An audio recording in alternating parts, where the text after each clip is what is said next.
ঢাকার ধামরায় খড়ারচর বাজার বণিক সমিতির নবনির্বাচিত কার্যনির্বাহী সদস্যদের শপথ গ্রহণ অনুষ্ঠান ২৩ জানুয়ারি দুপুরে অনুষ্ঠিত হয়।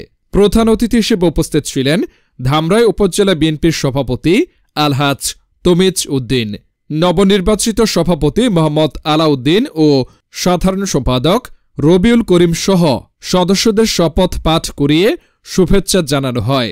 অনুষ্ঠানে উপস্থিত ছিলেন ধামরাই উপজেলা যুব উন্নয়ন কর্মকর্তা ইসলাম আল হাজিব, উপজেলা বিএনপির সহসভাপতি রকিবুল হাসান ফরহাদ এবং বিভিন্ন রাজনৈতিক নেতাকর্মী ও বাজার বণিক সমিতির সদস্যরা। এতটা চাপ, সবাই মনে করেন যে উনি বোধহয় সবকিছু জানেন, সবকিছু করতে পারেন ধামরাই। আসলে আমাদের ওই ক্ষমতা কিচ্ছু নেই, আছে শুধু আপনাদের ভালোবাসা, আপনাদের কাছে সম্মানজনক অবস্থায় বোঝা আছি, এটাই আমার পুঁজি আছে, এর বাইরে কিন্তু কোনো পুঁজি নেই।